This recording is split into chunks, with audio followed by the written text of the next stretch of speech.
네, 오늘 본문 11, 12절은 심판의 도구로 광야에서 불어닥치는 뜨거운 바람, 상징적으로 표현합니다. 작정하신 진노가 선포되는 것이죠. 22절에서 26절은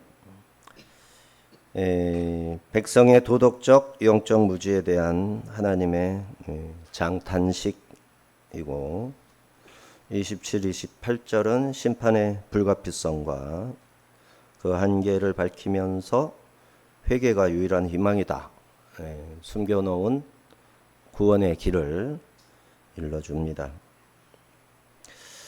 심판의 확실성과 하나님의 애통이라는 두 가지의 기둥이 핵심 주제이고, 그 심판 이면에 하나님의 사랑이 있다라는 내용이죠.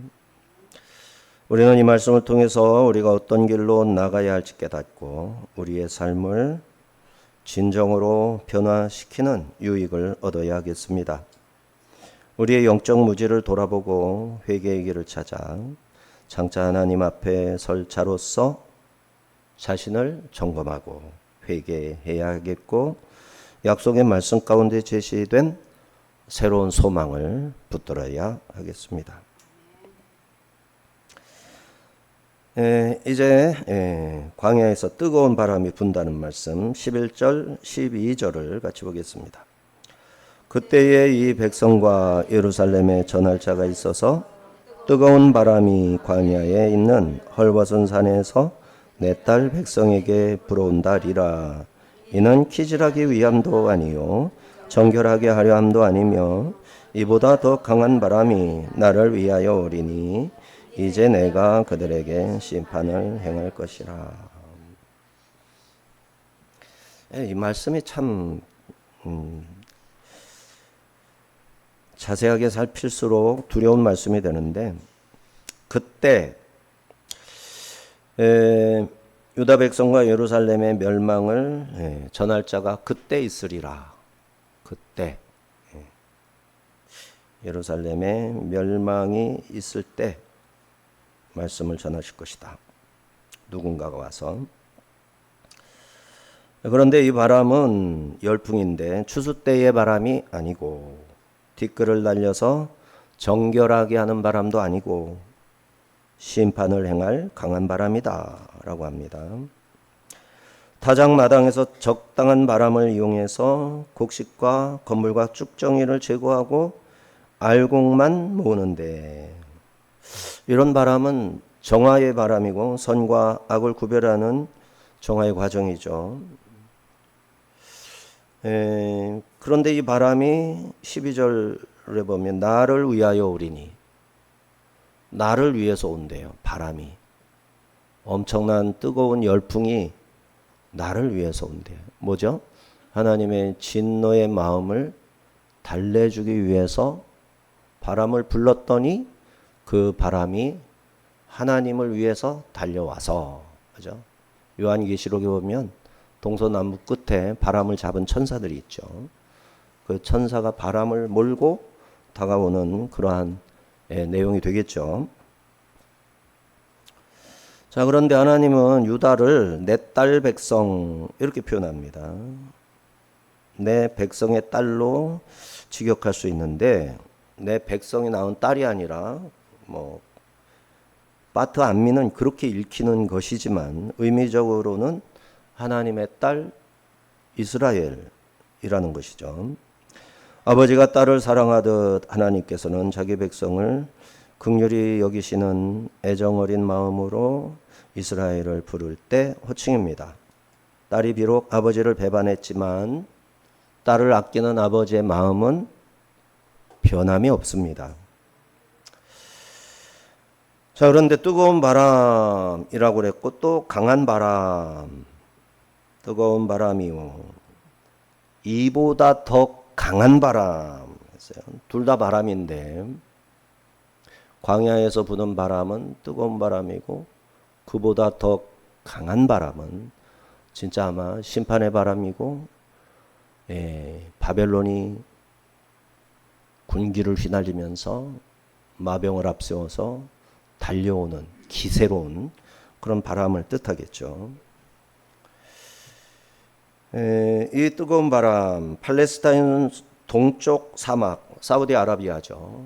사우디아라비아 건너편에 이제 이란도 있고 이라크도 있고 그렇죠. 근데 초생달 모양으로 둥글게 이렇게 옮겨야 돼요. 사막이 너무 뜨거워서 통과를 못합니다. 오늘날에는 고속도로가 뚫려 있지만,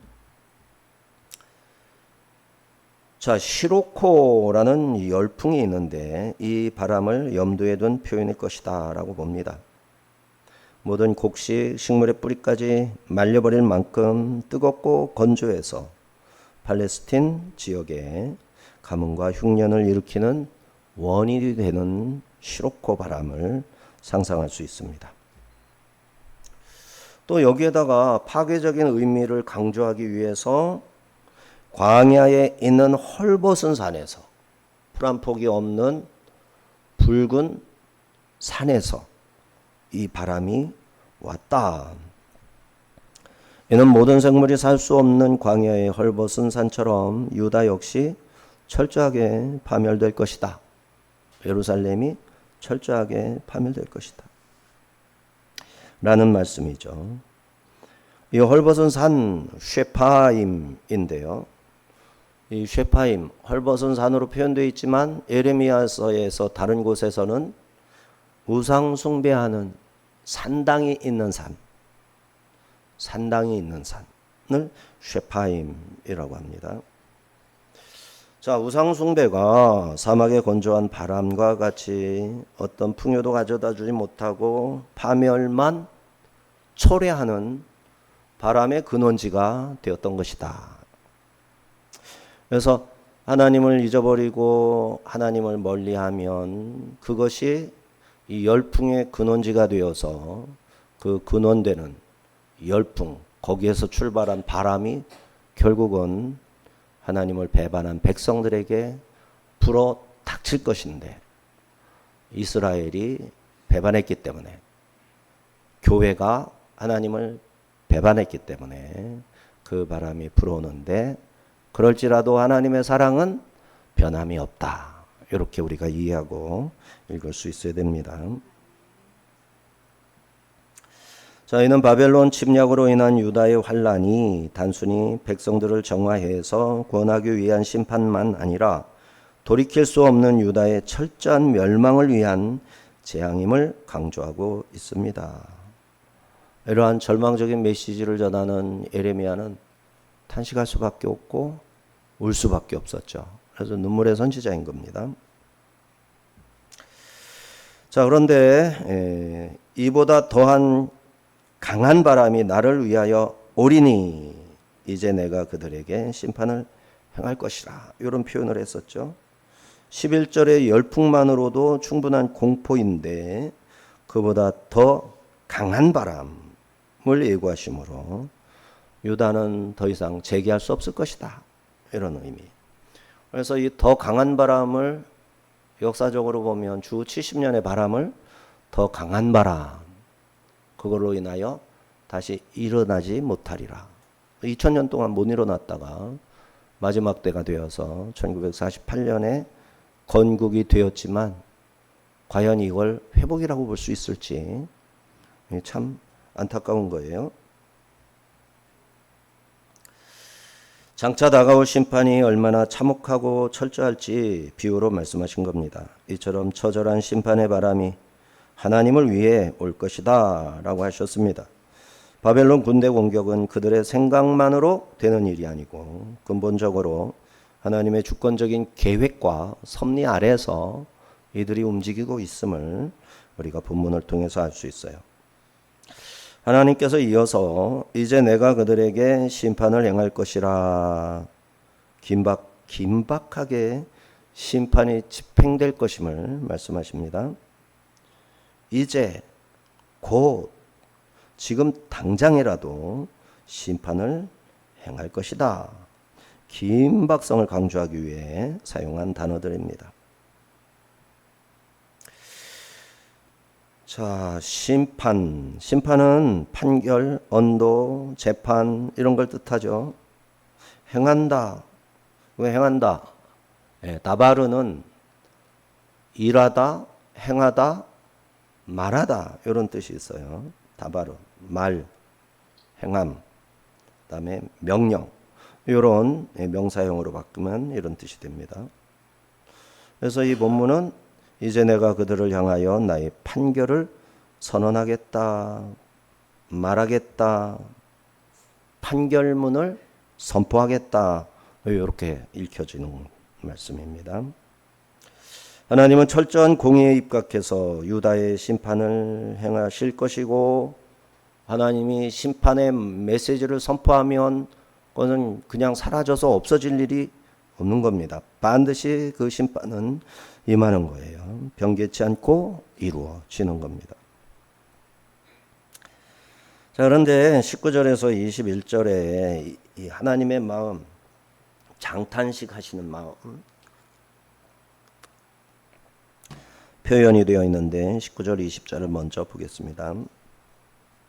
슬프고 아프다 내 마음속이 아프고 내 마음이 답답하여 잠잠할 수 없으니 이는 나의 심령이 나팔 소리와 전쟁의 경보를 들음이로다. 패망의 패망이 연속하여 온 땅에 탈취를 당하니 나의 장막과 휘장은 갑자기 파멸되도다.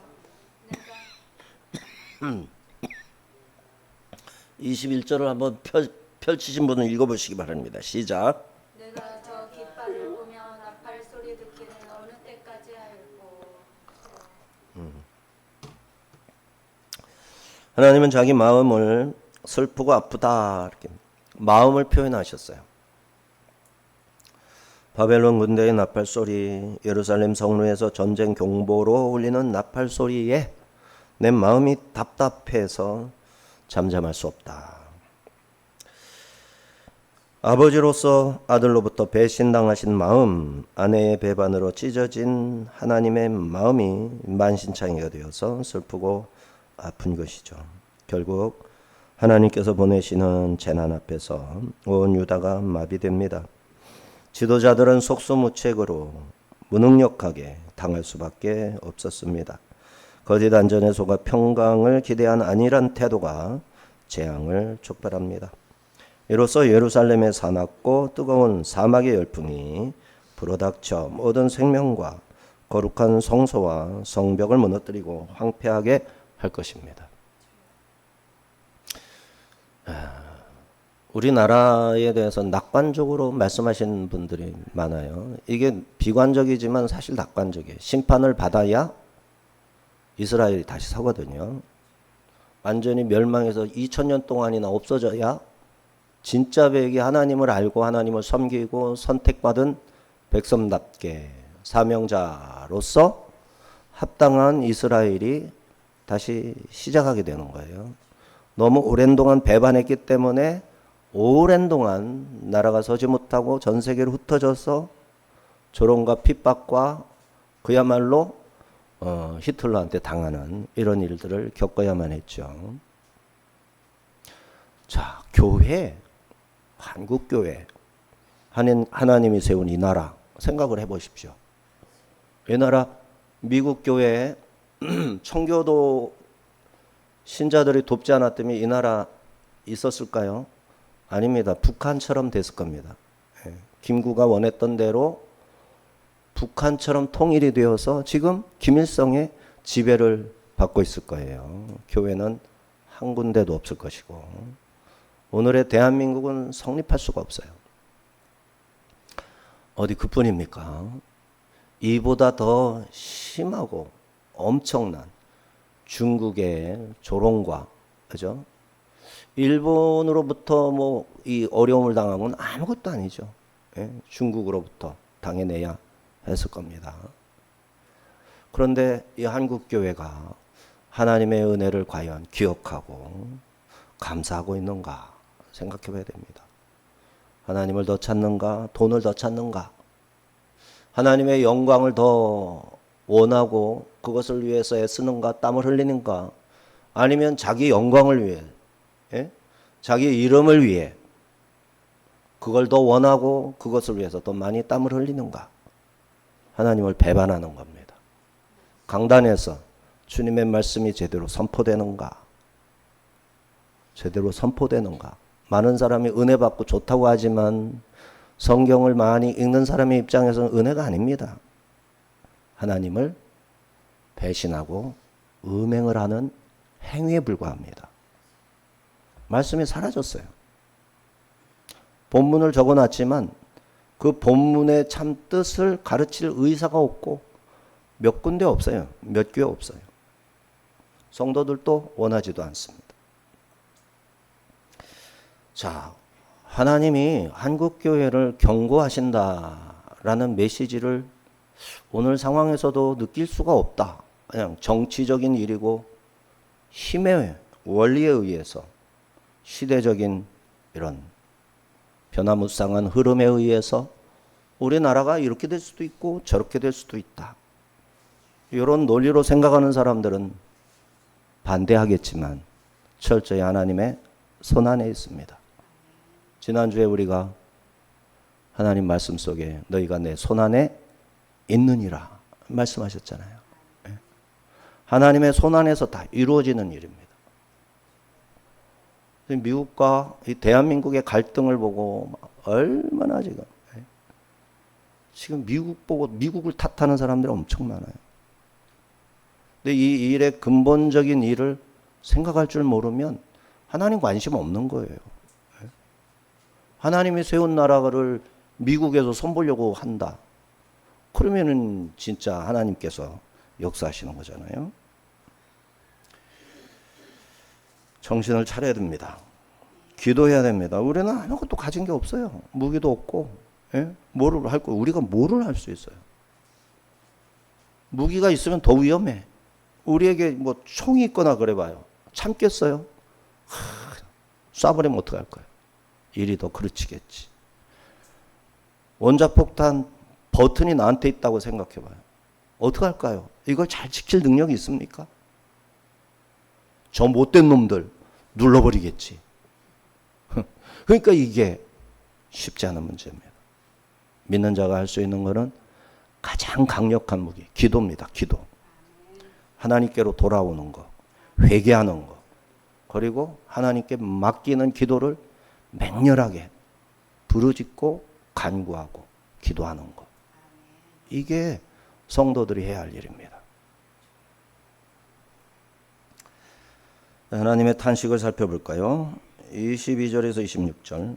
내 백성은 나를 알지 못하는 어리석은 자요 지각이 없는 미련한 자식이라. 악을 행하기에는 지각이 있으나 선을 행하기에는 무지하도다. 보라, 내가 땅을 본즉 혼돈하고 공허하며 하늘에는 빛이 없으며 내가 산들을 본즉 다 진동하며 작은 산들도 요동하며 내가 본즉 사람이 없으며 공중의 새가 다 날아갔으며 보라, 내가 본즉 좋은 땅이 황무지가 되었으며 그 모든 성읍이 여호와의 앞 그의 맹렬한 진노 앞에 무너졌으니.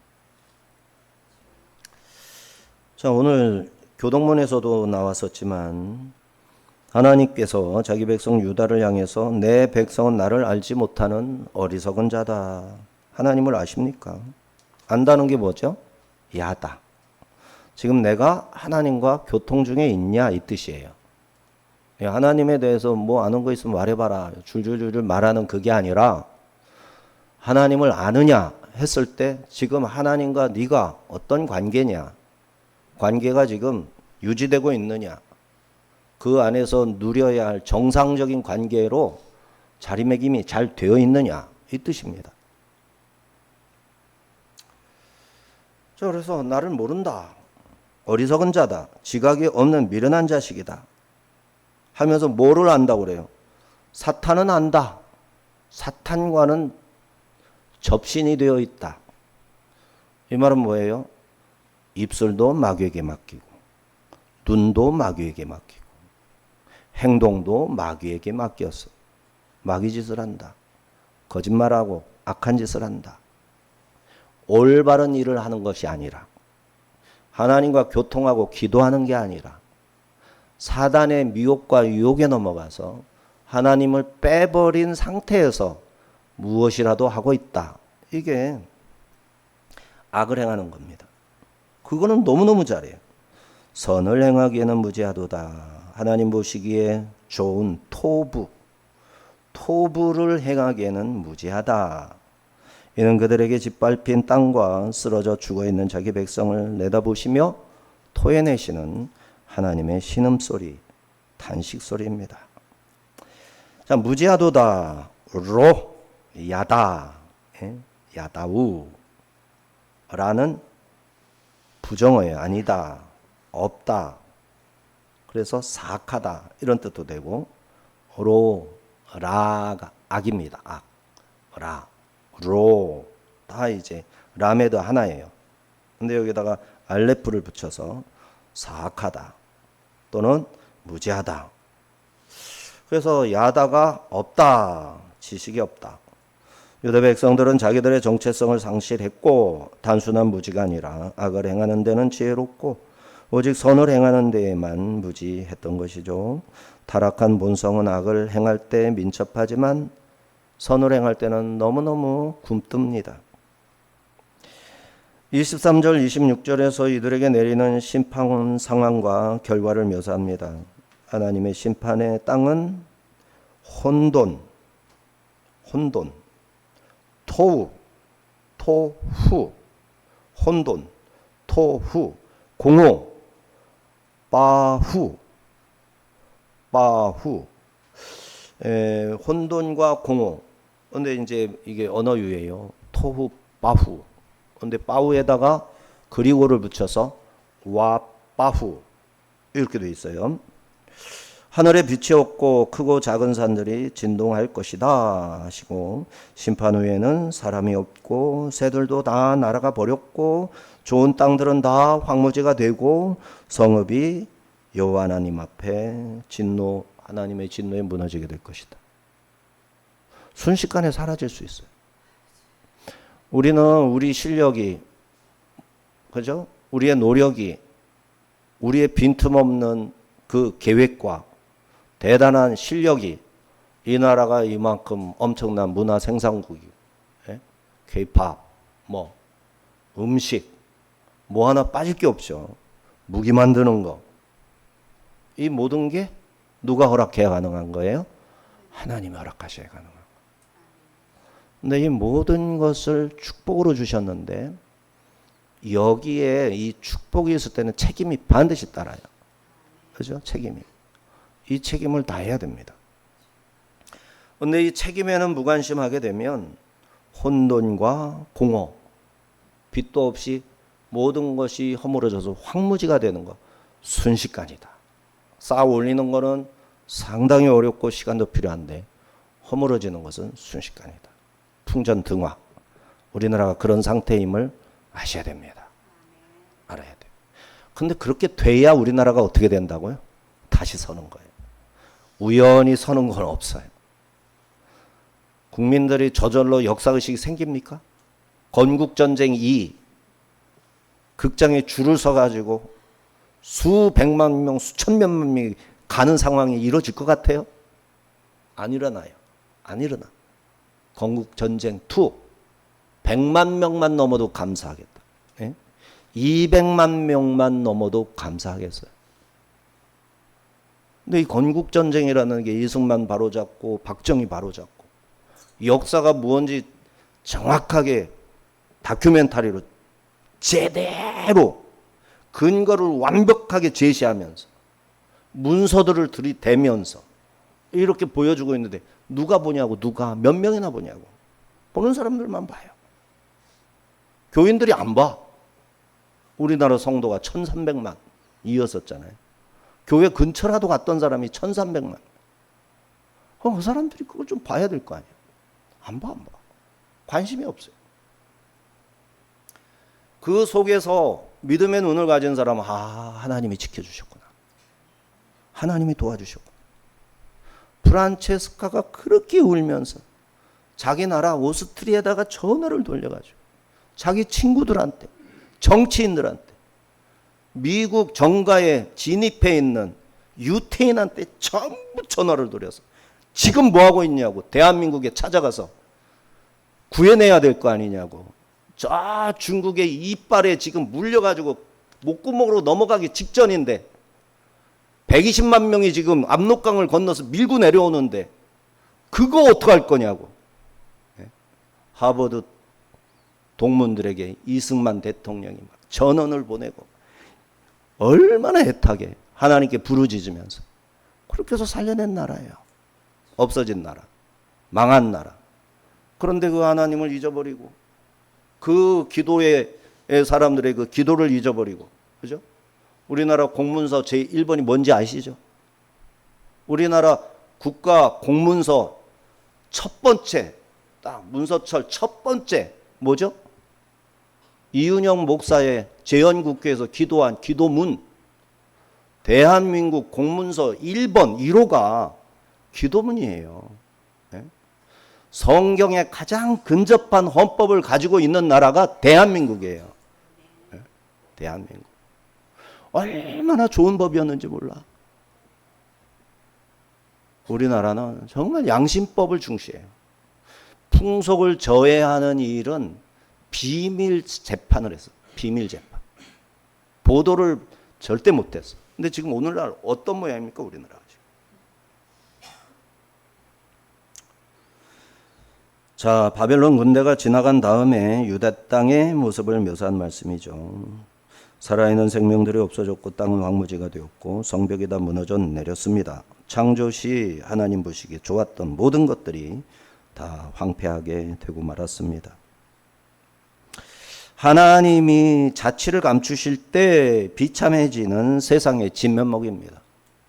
더 이상 대한민국에 대해서 하나님이 안 되겠다, 내가 좀 뒤로 빠져야 되겠다 하는 순간, 기도해도 은혜가 잘 안 되고 말씀을 읽어도 왠지 은혜가 잘 안 되고 집중이 잘 안 되고 성도들의 마음에서 이런 현상이 점점 번져나가면 다 이유가 있는 거예요. 하나님이 뒤로 빠지시는 거예요. 그렇게 될 때 나타나는 현상이 여기 22, 25절, 26절의 말씀이다. 혼돈과 공허입니다. 우리는 하나님의 일에 민첩해져야 하겠습니다. 하나님을 기쁘시게 하는 일을 도모해야 됩니다. 선한 일에 지혜롭고 생명을 살리는 일에는 어떤 대가라도 아까워하지 마십시다. 세상 일과 나의 만족을 위해 부지런한 자가 아니라 주를 위해 슬프고 아픈 마음을 감당하는 이 시대의 에레미야가 되어야 하겠습니다. 27, 28절 같이 읽겠습니다. 여호와께서 이와 같이 말씀하시길 이 온 땅이 황폐할 것이나 내가 진멸하지는 아니할 것이며 이로 말미암아 땅이 슬퍼할 것이며 위의 하늘이 어두울 것이라. 내가 이미 말하였으며 작정하였고 후회하지 아니하였은즉 또한 거기서 돌이키지 아니하리라 하셨음이로다. 자, 하나님께서 온 땅이 황폐해질 것이지만 완전히 진멸되지는 아니하리라 이러셨죠. 이를 작정하셨기에 후회는 없다. 완전히 진멸되는 것은 아니지만 그렇다고 내가 후회하고 이를 심판을 거두지 않는다. 반드시 심판한다. 번복은 없다. 내가 계획한 심판은 모조리 다 행해질 것이다. 그러나 완전히 진멸하지는 않고 뭐가 있다? 남은 자가 있다. 남은 자. 남은 자만 남는 거예요. 이 나라 대한민국에 이 열풍이 불기 시작하면 남는 자만 남는 거예요. 싹 다 그냥 허물어지는 거예요. 이건 시작이 된 거 아닙니까? 전장반을 어떻게 끌어내릴 수 있어요? 무장하고 쫓아가서 뭐 어떻게 하지 않는 이상. 뭐가 되겠어? 뭐가 되겠어? 클라크 뭐죠? 예. 미국의 그 젊은 31살짜리 암살당했잖아요.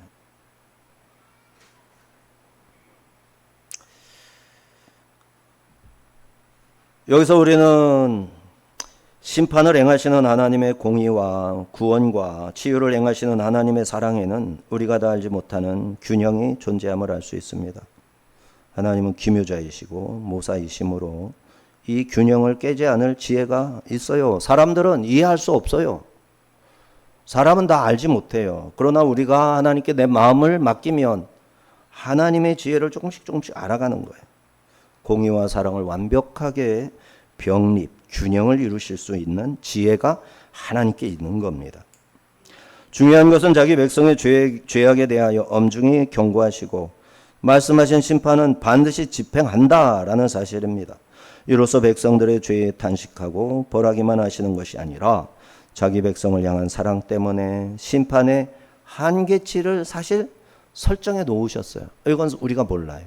심판의 한계치가 하나님께 있어요. 네, 하나님께.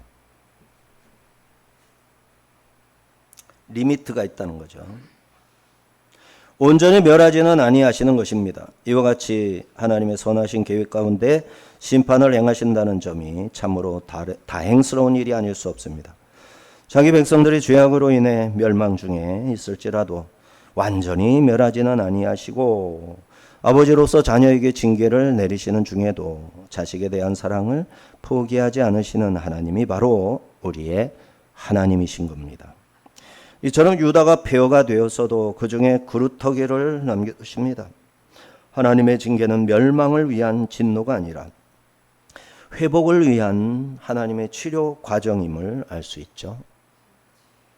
이 치료를 위해서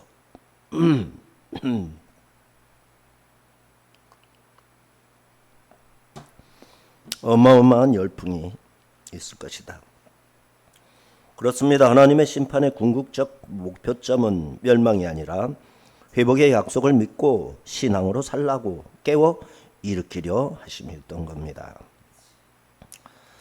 하나님께서는 에레미야를 보내 자신의 눈으로 유다를 진단하게 하셨습니다. 진단 결과 유다는 하나님을 아는 지식을 상실했다.